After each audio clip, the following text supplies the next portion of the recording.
Hello again.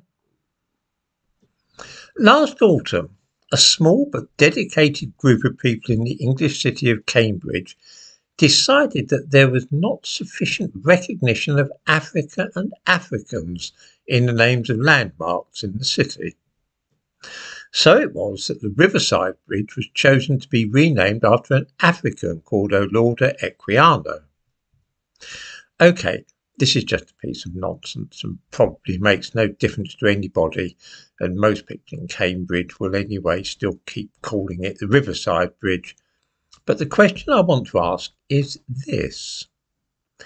If renaming this bridge after Olaudah Equiano is really a sensible and even noble action, then why is it necessary to tell lies about the business and mislead people by making up stuff about Black history? Let me explain for those viewers who have not the remotest idea who Olaudah Equiano might be.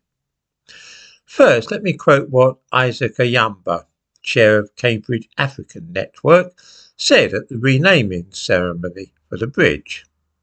He said, "The story of Olaudah Equiano is of a boy of 11 who is hunted, captured and shipped to the New World, where he works on plantations." In the description to this video, I give a link to a news item in which you can see this quotation. It is a truly remarkable achievement to say two very misleading and untruthful things in a single sentence, but Mr. Ayamba has managed it well enough. The impression given here is that Equiano was captured by white slave traders as part of the transatlantic slave trade and then taken to America or the West Indies, where he was put to work on a plantation. This is all completely untrue, as even the most cursory search of the internet will show. Or, better still, one could read Olaudah Equiano's autobiography, to which I give a link in the description to this video. It's a free online version. To begin with, he was not hunted and captured at all. That is something which the chair of the Cambridge African Network has simply made up. Let's have a look at how Equiano became a slave, which has nothing to do with white people. He says of his childhood, "My father, besides many slaves, had a numerous family." Yes, he came from a slave-owning Igbo family in Africa. How did he become a slave? He says that, "I and my dear sister were left to mind the house. Two men and a woman got over our walls and in a moment seized us both, and without giving us time to cry out or make resistance, they stopped our mouths and ran off with us into the nearest wood.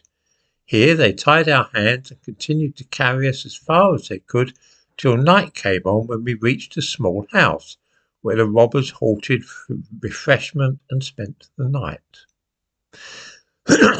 The people who kidnapped Olaudah Equiano were also Igbo.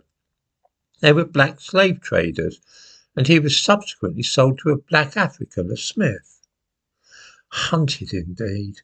This is pure invention. He was later sold to a white man who certainly did take him across the Atlantic, but he never worked on a plantation. For those who have not the patience to plough through Equiano's book, I also give a link to the Wikipedia page on him. On reaching America, he was sold to a British naval officer called Michael Henry Pascal, a lieutenant in the Royal Navy. He served as this officer's servant, and then later he was sold to a Quaker in the Caribbean called Robert King. He worked as a clerk for this man. He was never near any plantation. That too is a figment of the imagination of the chair of Cambridge's African Network. You can see why at the renaming of the bridge this tissue of lies and half-truths was spun for the benefit of gullible white people. Pretending that Equiano was hunted and captured tugged at our white heartstrings, and we assumed that it was wicked white people who snatched this boy from his family, guaranteed to make us feel guilty, as is the lie that he was sent to work on a plantation. This conjures up images from Gone with the Wind, of course.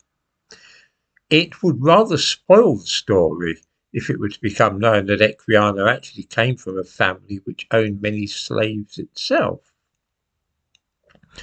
In this way, a landmark in an English city is tagged with the name of an African and a fairy tale told which is calculated to maintain myths about the transatlantic slave trade, which is a very important means of making us feel guilty and let black people get away with whatever they please.